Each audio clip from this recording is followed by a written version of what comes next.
29வது ശ്ലോകം.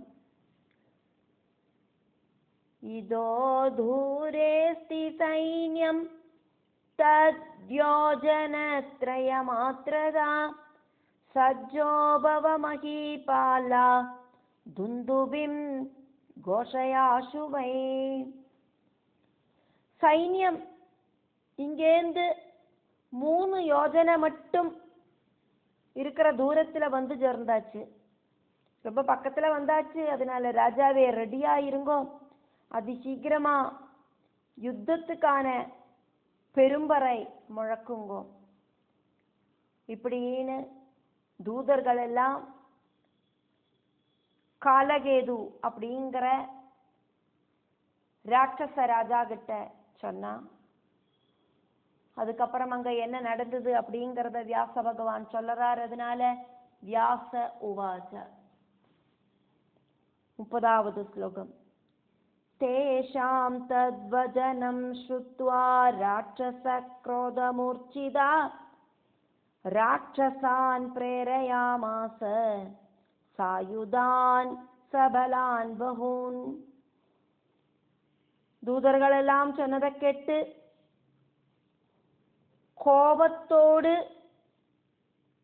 உச்சத்துக்கு போன காலகேது ஆயுதங்கள் கையில வச்சுட்டு இருக்கிற ரொம்ப ரொம்ப சக்தி இருக்கிற நிறைய ராட்சசர்களை அந்த ராஜகுமாரனை எதிரிடுறதுக்காயிட்டு சொல்லிவிட்டார். 31வது ஸ்லோகம்.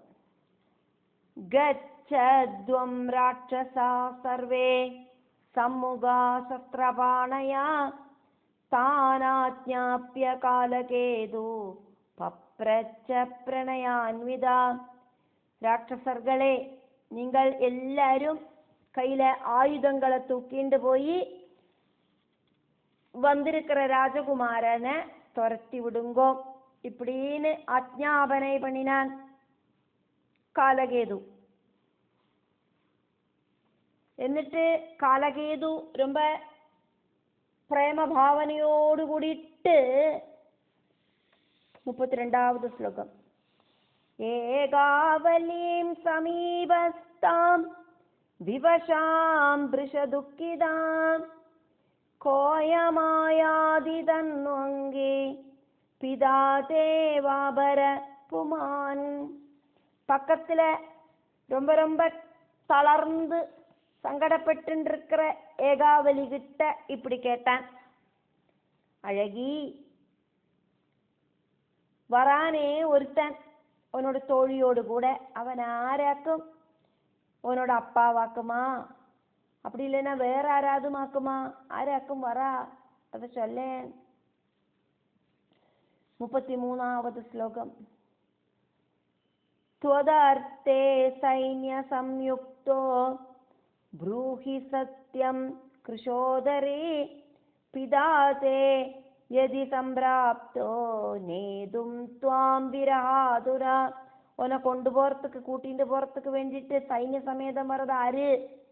உண்மைய சொல்லு. உன்னை பிரிஞ்சு சங்கடப்பட்டு இருக்கிற உன்னோட அப்பா உன்னை கூட்டிட்டு போறதுக்கு வரார் அப்படின்னாக்கா. 34வது ஸ்லோகம். ஞாத்வா தே பிதரம் சம்யக் சங்கிராமம் ந கரோம்யஹம் ஆனயித்வா கிருஹே பூஜாம் ரத்னைர்வஸ்திரைர்ஹயை சுபை. உன்னோட அப்பாவாக்கும் வரார் அப்படின்னு கரெக்டா எனக்கு தெரிஞ்சானா நான் அவர்கிட்ட யுத்தம் செய்ய மாட்டேன். அவரை வீட்டுக்கு கூப்பிட்டு வந்து அவரை நன்னா ரெஸ்பெக்டோடு கூடிட்டு ஆதரிப்பேன், பூஜை பண்ணுவேன். ரத்னங்களும் வஸ்திரங்களும் குதிரைகளும் எல்லாம் அவருக்கு கொடுத்து அவரை குஷிப்படுத்துவேன். 35வது ஸ்லோகம். கரோமி தஸ்ய சாதித்யம் கிருஹே பிராப்தஸ்ய சர்வதா அன்யச்சேத்யதி சம்பிராப்தஸ்தம் ஹன்மே நிஷிதைஷரே. என்னோட கிரகத்துக்கு வந்து சேர்ந்த உன்னோட அப்பாவுக்கு எல்லா விதத்திலையும் நான் அதிதி சல்காரம் செய்வேன். உன்னோட அப்பாவை தவிர வேற யாராவதுமாக்கும் வந்தா அப்படின்னாக்கா என் கையில இருக்கிற சரங்களால நான் வந்திருக்கிறவனை கொல்லுவேன். வந்திருக்கிறது உன்னோட அப்பா வாக்குமானா கொல்ல மாட்டேன். அதிதி சல்காரம் பண்ணி ரெஸ்பெக்டோடு கூடிட்டு ரிசீவ் பண்ணுவேன் அவரை. உன்னோட அப்பாவை தவிர வேற ஆறு வந்தாலும் சரி அவனை நான் கொல்லுவேன். 36வது ஸ்லோகம். ஆனீத கில காலேன மரணாய மகாத்மனா தஸ்மாத்வத விஷாலாட்சே கோயமாயாதி மந்ததி. மகாத்மாவான காலம் அவனை கொல்லறதுக்காயிட்டு கொண்டு வந்திருக்கு. அதனால பெரிய கண்கள் இருக்கிற அழகி சொல்லு, இப்போ எங்கிட்ட எதிரிட்டு ஒன்ன கூட்டிட்டு போறதுக்கு வந்திருக்கிற புத்தி இல்லாதவன் ஆராக்கும்னு சொல்லிக்கோ. 37வது ஸ்லோகத்துல ஃபர்ஸ்ட் லைன் தானவ ராஜாவான காலகேது சொல்றதும் 37வது ஸ்லோகத்துல 2வது லைன் ஏகாவலி பதில் சொல்றதுமாக்கும்.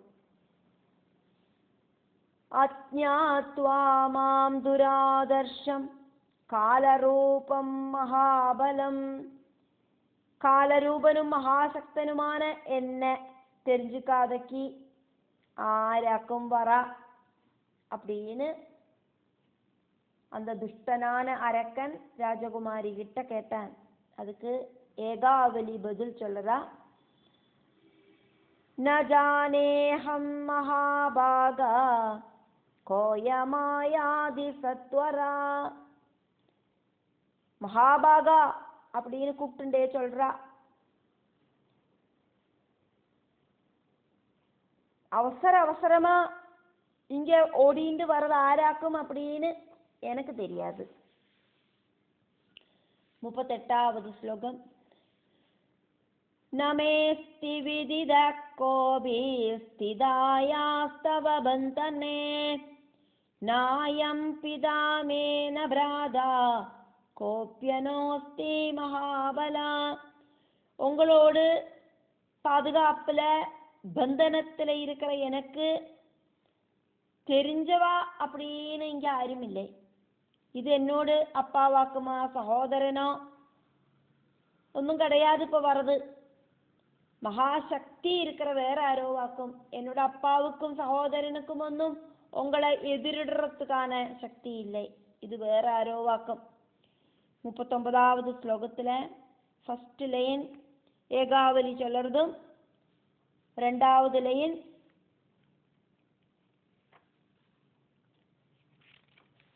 ராட்சச ராஜாவான காலகேது சொல்றதுமாக்கும். கிமர்த்தமிஹ ஜாயாதி நாஹம் வேத விநிச்சயம்.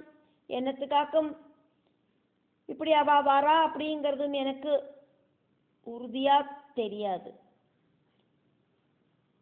39வது ஸ்லோகத்துல 2வது லைன் அந்த அசுரன் சொல்றதாக்கும். அதனால தைத்திய உவாச்ச ஏவம் வதந்த்யமீ தூதா வயஸ்யாதே யசோபதி. இங்க ஓடிண்டு வந்த தூதர்கள் இப்படி சொல்லறா. என்ன சொல்லறா தெரியுமா? சொல்றேன் கேளேன். உன்னோடு தோழியான யசோவதி 40வது ஸ்லோகம். சமானீயஜதம் வீரமாகதேதி கிருதோத்யமா குவகதா சகி காந்தே விதக்தா காரிய நிச்சயே. ரொம்ப முயற்சி பண்ணி கூட்டிண்டு வர ஏதோ ஒரு வீரனாக்கும் நாக்கும் இவா சொல்லறா. அதனால எனக்கு பிரியமாயிருக்கிற ராஜகுமாரி நீ சொல்ல. பல காரியங்களையும் செஞ்சு முடிக்கிறதுக்கு சாமர்த்தியம் இருக்கிற உன்னோட தோழி எங்க போயிருந்தா? அதை தெரிஞ்சானாலே இப்ப வரப்போறது ஆருன்னு எனக்கு சொல்ல முடியும். அதாக்கும் கேட்கிறேன். 41வது ஸ்லோகத்துல ஃபர்ஸ்ட் லைன் ராஜகுமாரிட்ட காலகேது பேசுறதும், 2வது லைன் வியாச பகவான் அதுக்கப்புறம் அங்க என்ன நடந்தது அப்படிங்கறத சொல்றதுமாக்கும். நான்யகோபி மமாராதேர்யோ மே பிரதிபலோ பவேத்.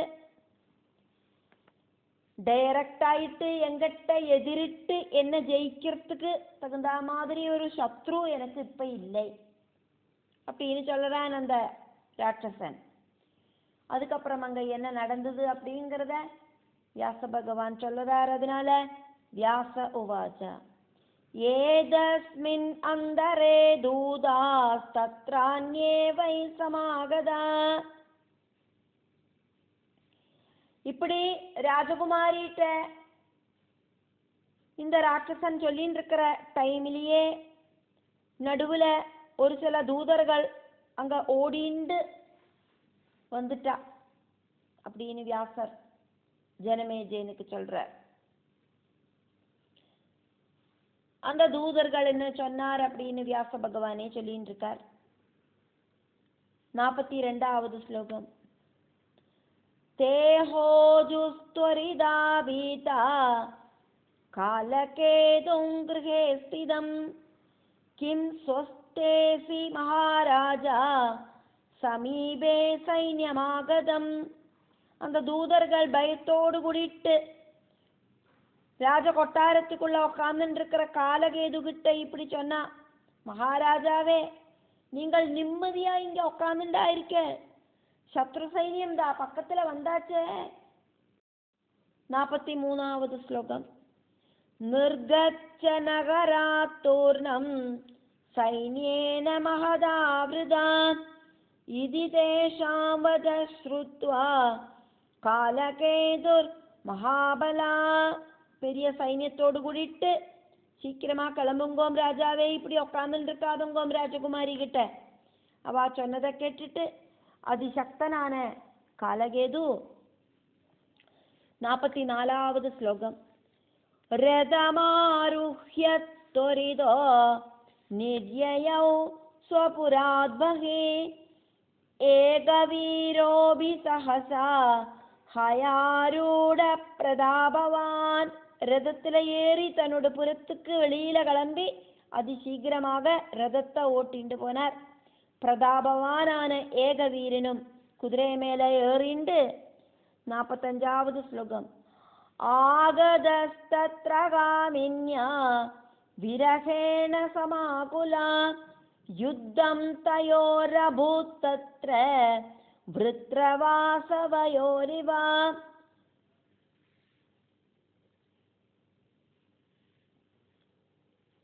ராஜகுமாரிய பார்க்கணும் அப்படிங்கிற ஆகிரகத்தோடு கூடிட்டு கவலையோடு கூடிட்டு ஏகவீரனும் குதிரை மேலே ஏறி அங்க வந்து சேர்ந்தார்.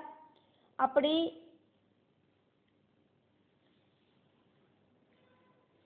ஏகவீரனும் காலகேதுவும் நேருக்கு நேர வந்து சேர்ந்தா. அவ 2 പേര് തമ്മില് കാലകേതുവും ഏകവീരനും തമ്മില് ഹൈഹയ രാജാവും കാലകേതുവും 2 പേരും തമ്മില് വൃത്രാസുരനും தேவேந்திரனும் எப்படி சண்டை போட்டாலோ அந்த மாதிரி ஒரு பெரிய யுத்தம் அங்க நடந்தது. 46வது ஸ்லோகம் சஸ்திராஸ்திரைர்பகுதா முக்தைராதீபிததிகந்தரம் வர்த்தமானே ததா யுத்தே காதராணாம் பயாவஹே. பலவிதத்தில தொடுத்து விடப்பட்ட சஸ்திர அஸ்திரங்களால அங்க எல்லாம் அந்த இடமெல்லாம் அப்படி மின்னி ஜொலிச்சுது.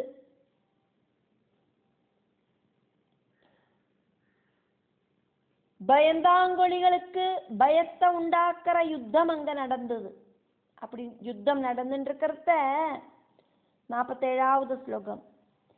கதயா தாடயாமாச தைத்யம் சிந்து சுதாசுதா சகதா சுபபாதோர்வ்யாம் வஜ்ராஹத இவாசலா.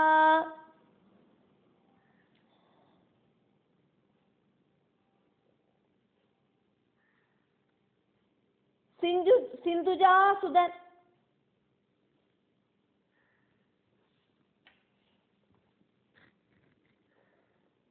ഹൈഹയ രാജകുമാരൻ அந்த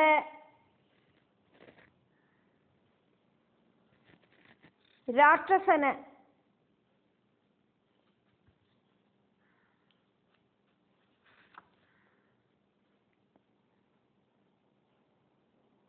காலகேது அப்படிங்கிற தைத்தியனை கதையால அடிச்சார். கதையால அடிகொண்ட காலகேது உடனடியா வஜ்ராயுதத்தால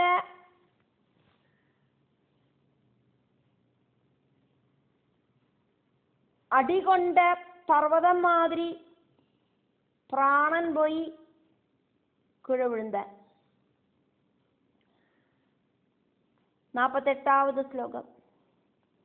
பலாயித்வா கதா சர்வே ராட்சசா பயபீடிதா யசோவதி ததோ கத்வா வேகாதேகவலீம் ததா. ராட்சசர்கள் முழுவதும் பயந்து 4 பக்கமும் ஓடி போனா. அப்போது யசோவதி அந்த ராஜகுமாரியோடு ஏகாவலியோடு தோழி உடனடியா ஏகாவலிட்ட போயிட்டு 49வது ஸ்லோகம். உவாச மதுராம் வாணீம் விஸ்மிதாமுதிதாபிருஷம் ஏஹ்யாளி நிருபபுத்ரேனா தானவோசௌ நிபாதிதா. அதிசயமா ஸ்டண்ட் அடிச்சு நிக்கிற அந்த ஏகாவலி கிட்ட ரொம்ப ரொம்ப குஷியோடு கூடிட்டு ஸ்வீட் ஆயிட்டு இப்படி சொன்னா, தோழியானவளே இங்க வா, ராஜகுமாரனிதா அந்த அசுரனை கீழே வெட்டி போட்டாச்சு. 50வது ஸ்லோகம். ஏகவீரேண தீரேண யுத்தம் கிருத்வா சுதாருணம் ஸ்கந்தவாரேத்யசௌ ராஜா திஷ்டத்யத்ய ஸ்ரமாதுரா. தீரனான ஏகவீரன் பயங்கரமான யுத்தம் செஞ்சார். அவர் இப்போ யுத்தம் செஞ்சு டயர்டாயிட்டு அந்த கிரவுண்டில் நின்றுருக்கார், யுத்த பூமியில நின்றுருக்கார். 51வது ஸ்லோகம். தர்ஷனம் காம்சமானஸ்தே ஸ்ருதரூபகுணஸ்தவ பஸ்யதம் குடிலாவாங்கி மனோபவ சமம் நிருபம். உன்னோட ரூப குணங்களை கேட்டு உன்னை பார்க்கறதுக்கு ஆசைப்பட்டுங்க வெயிட் பண்ணிட்டு இருக்கார். அதனால அழகி காமகோமலனா இருக்கிற அவனை போய் நீ ஒன்னு பாரு.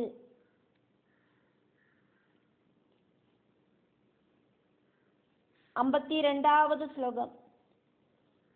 கதிதாத்வம் மயா பூர்வம் தஸ்யாக்ரே ஜானவி தடே பூர்ணானுராக சம்ஜாதஸ்தேனாசௌ விரஹாதுரா.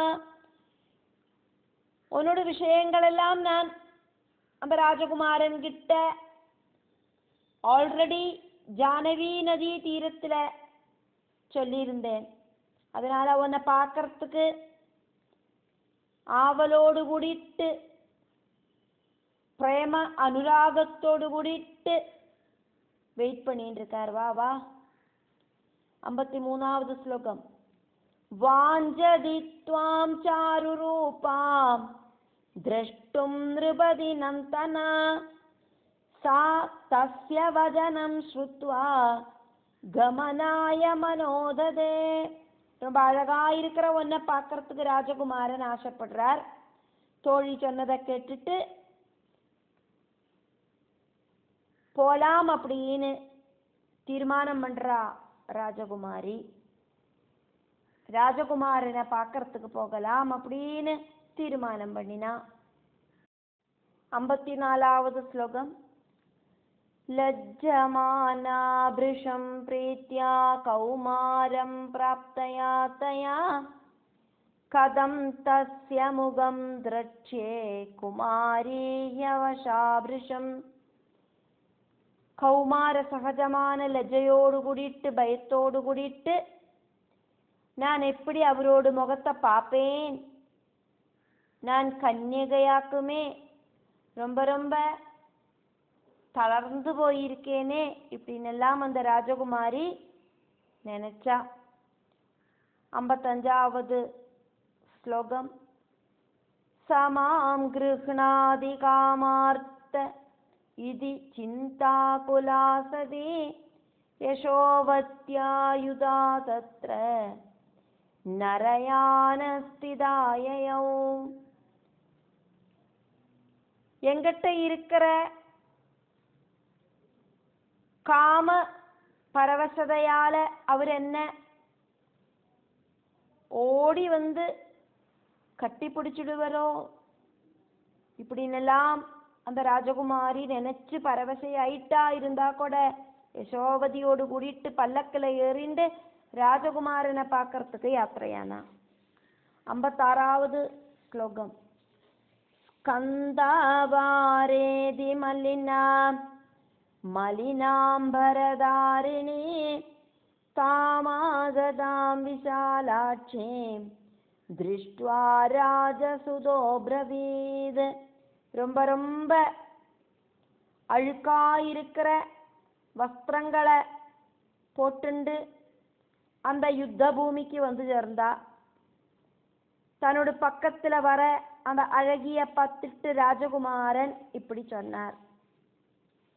கொஞ்ச நாள் ஆயிட்டு வீட்டு தடங்கலில் இருக்காளே, அதனால குளிக்கலும் துவைக்கலும் ஒன்றும் இல்லை, சங்கடப்பட்டு இருக்கவாக்கும் சேரா. அதனால ரொம்ப அழுக்கான ட்ரெஸ் எல்லாம் போட்டுண்டாக்கும் அந்த ராஜகுமாரி ராஜகுமாரனோட முன்னால வந்து சேர்ந்தது. தன்னோட முன்னால வந்து சேர்ந்த பெரிய கண்கள் இருக்கிற அந்த ராஜகுமாரிய பார்த்து ராஜகுமாரன் இப்படி சொன்னார். 57வது ஸ்லோகம். தர்ஷனம் தேஹி தன்வங்கி த்ரிஷிதே நயனே மம காமாதுரம் ச தம் வீட்ச தாம் ச லஜ்ஜாபராவிருதாம். அழகி, நான் ஒன்னு பார்த்துக்கிட்டும், ஒன்ன பார்க்கறதுக்கு ஆகிரகிச்சுட்டு இருக்க வாக்கம் சேர்றது என்னோட கண்கள். அவர் அப்படி சொன்னார். அப்போது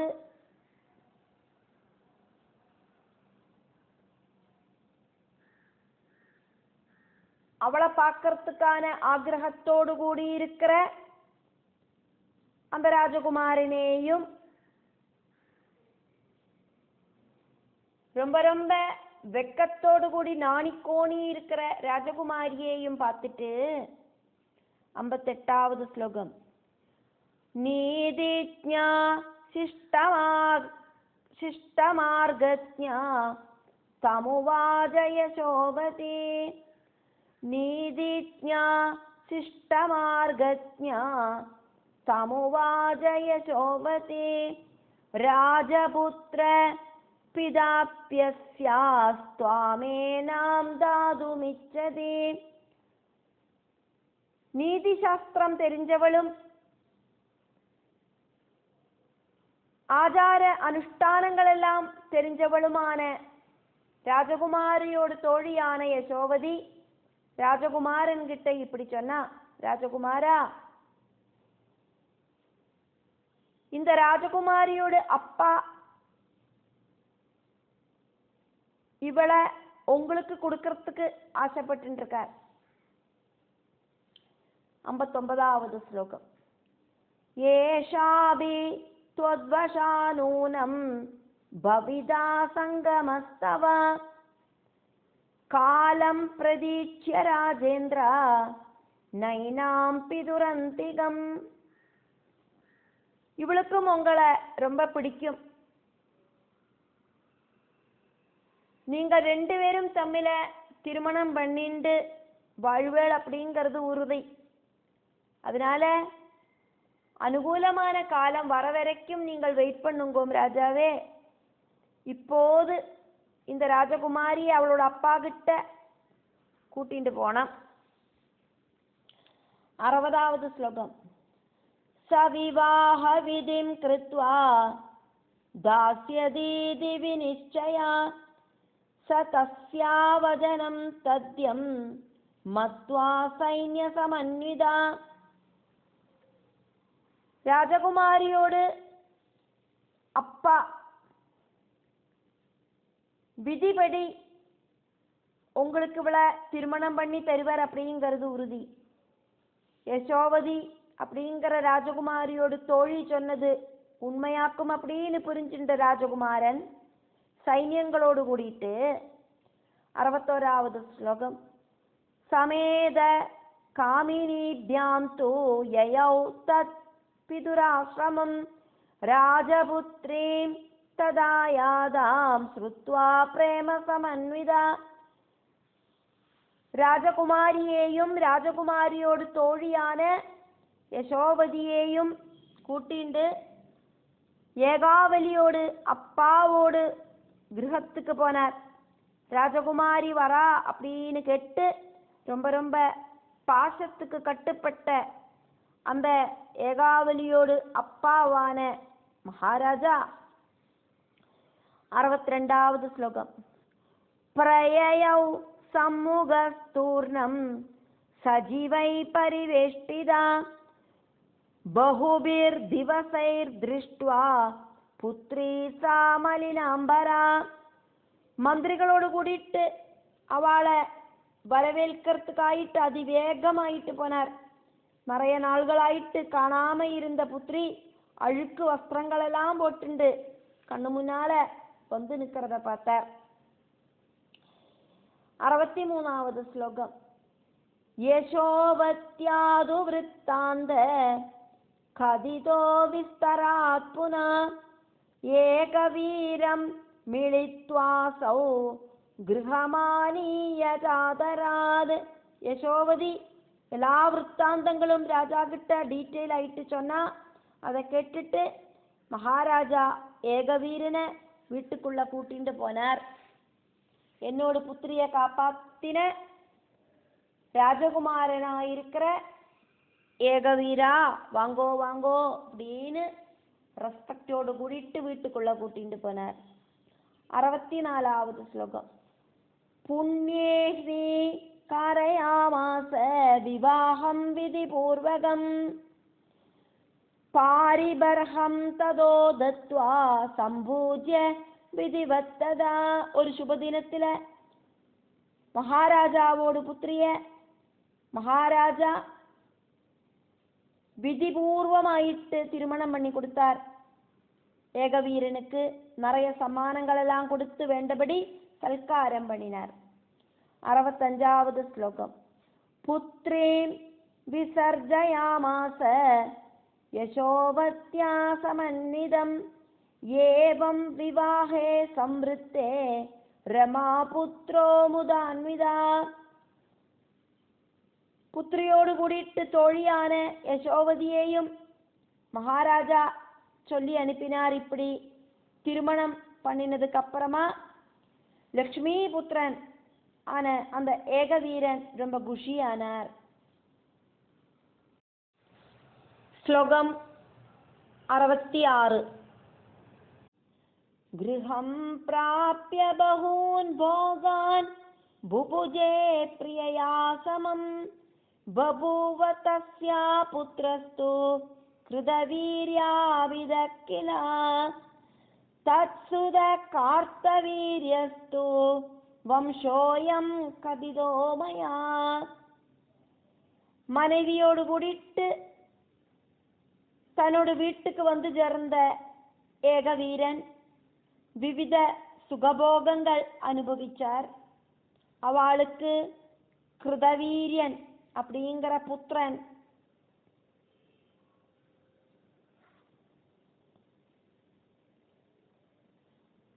உண்டாயிருந்தார். அந்த கிருதவீரியனோட புத்திரனாக்கும் கார்த்தவீரியன். அப்படி அந்த வம்ச கதையை நான் இதா உங்களுக்கு சொல்லி தந்துட்டேன் அப்படின்னு வியாச பகவான் ஜனமேஜயனுக்கு சொல்லறார்.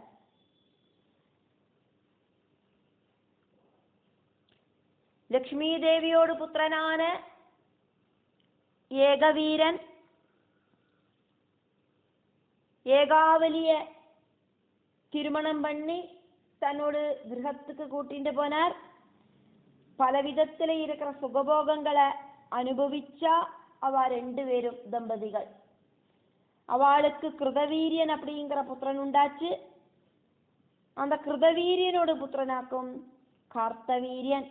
அப்படி அந்த வம்ச கதையை நான் இதா அவங்களுக்கு சொல்லி தந்துட்டேன் ஜனமேஜய மகாராஜாவே அப்படின்னு வியாச பகவான் சொல்றார். இப்படி சொல்லிட்டு ஷஷ்ட ஸ்கந்தத்துல 23வது அத்தியாயம் முடிவடைகிறது.